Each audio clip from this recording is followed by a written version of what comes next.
Στις Κυκλάδες μια χαρά θα είναι σε σχέση με την υπόλοιπη Ελλάδα. Χριστίνα, σε ευχαριστήσουμε πάρα πολύ που ήσουν κοντά μας. Πριν υποδεχτούμε τις δύο κυρίες του ελληνικού τραγουδιού, πάμε να δούμε μια νέα μορφή παρουσίασης που είναι η λεγόμενη invisible screen. Τι σημαίνει αυτό? Τα προβαλλόμενα αντικείμενα εμφανίζονται να κινούνται στον αέρα, ενώ η οθόνη προβολής είναι διαφανής, με αποτέλεσμα το κοινό να μπορεί να περνά ακόμη και από μέσα. Μια νέα μορφή απεικόνησης παρουσιάστηκε στην Ελλάδα.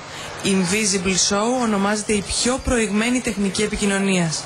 Με αυτή την τεχνική το κοινό μπορεί να περνά μέσα από το διαφημιστικό μήνυμα, αφού η οθόνη ομίχληση, η οποία παράγεται από νερό, είναι ξηρή και δεν γίνεται αντιληπτή από το δέρμα. Η οθόνη η συγκεκριμένη ονομάζεται Invisible Screen. Αποτελεί μια επαναστατική μέθοδο προηγμένης απεικόνησης για προφητικές ενέργειες. Είναι ένα επαναστατικό σύστημα το οποίο το χρησιμοποιούν κατά κόρον εταιρείες στο εξωτερικό.